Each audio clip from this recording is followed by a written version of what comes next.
असलम गौरी साहब, मौलाना साहब से ये सवाल किया गया 27वीं तरमीम के हवाले से। अभी मेरे साथ बैरिस्टर अकील थे PMLN के, तो उन्होंने कहा कि वो उसकी अगले हफ्ते में तैयारी हो रही है और वो हम जाहिर है उसकी गुंजाइश है और उसको लाना पड़ेगा। तो और मौलाना साहब ने तो बड़े वाज़े तौर पर कह दिया कि नहीं हो सकती और कोई मजाक नहीं है कि बस तरमीम पे तरमीम लाई जाएगी। कि हमारी जब इनसे नेगोशिएटिंग हो रही थी, नेगोशिएट कर रहे थे हम लोग हुकूमत के साथ और पीपल्स पार्टी के साथ, तो उस वक्त ये बार बार ये बात आई थी कि अगले जो चीफ होंगे मंसूर अली शाह साहब होंगे, और इसमें हमने अपनी ख्वाहिश का बार बार इजहार किया और कभी भी इन्होंने इनकार नहीं किया। मेरी बात को अगर आप ये समझे तो कल तस्दीक बिलावल साहब ने एक इंटरनेशनल टीवी चैनल को मैं कहा है अपना बयान देते हुए कि जी मैं खुद मंसूर अली शाह की हमायत में था, मुझे खुद नहीं पता ये क्या हुआ है। तो ये अगर एक पार्टी के चेयरमैन को नहीं पता लगने दिया तो फिर हम क्या कह सकते हैं। लेकिन हकीकत यही है कि हमने ये इस तरमीम को जो बनाया था, इसका मकसद यही था कि इस तरमीम से 25 करोड़ अवाम को फायदा नहीं। तो फिर असलम गौरी साहब आप फिर तो JUIF के साथ धोखा हुआ ना? मैं समझता हूँ नहीं, एक तो होती है रिटर्न कमिटमेंट, एक होती है जुबानी जमा खर्च, तो उसमें हम धोखा उस तरह मिल जाते हैं, तो रिटर्न कुछ चीज होती है। नहीं लेकिन सर आप लेकिन मतलब है मौलाना साहब को जबान देना कोई मजाक की बात थोड़ी है।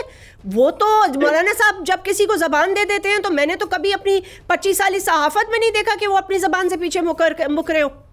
ये देखिए PDM ने हमने 3.5 साल तहरीक चलाई, उसके बाद हमारा क्या हुआ, ये सियासत में होती रहती है, हम बर्दाश्त करने के आदी हो गए हैं।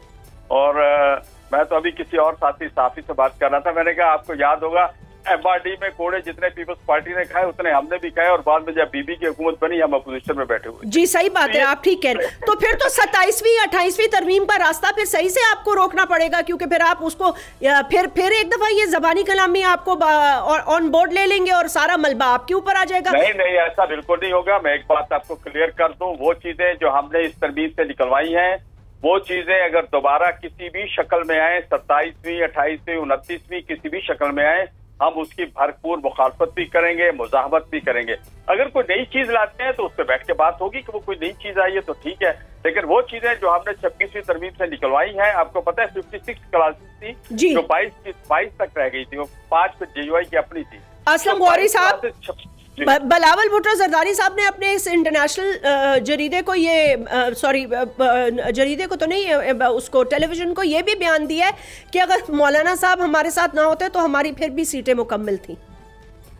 मेरा ख्याल ये बिलावल साहब को एक तरफ तो वो जमहूरियत की बात करते हैं और दूसरी तरफ उनको ये जेब नहीं देता कि उनके को बंदे डबल तो नहीं हो जाने, तो जादू की छड़ी घूम जाती है, एक बंदा 2 हो जाते, ऐसा तो नहीं था। तो साफ सारे फिर वो उनको लोगों को दबाव दे के, डरा के, धमका के, लोटा बना के अगर आप आपके फेवर में ला रहे हैं, तो मैं कहता पीपल्स पार्टी तो जमहूरियत की बहुत बड़ी दाई है, उसको इस किस्म के अल्फाज नहीं कहना चाहिए। और पता नहीं उन्होंने किस तनाजर में ये अल्फाज कहे, मैं समझता हूँ उन्होंने ये अल्फाज गलत थे, उनके नहीं होने चाहिए थे उनपे, क्योंकि वो उनकी वालदा की एक बड़ी लंबी चौड़ी स्ट्रगल है, उनके नाना की जमहूरियत के लिए स्ट्रगल है। और अगर ये बिलावल साहब ये बात करेंगे तो उनकी उस स्ट्रगल को नुकसान पहुंच रहा है जो जमहूरियत के लिए हमेशा से इस खानदान की रही है। सब्सक्राइब करें और बेल दबाएं ताकि कोई खबर रह न जाए।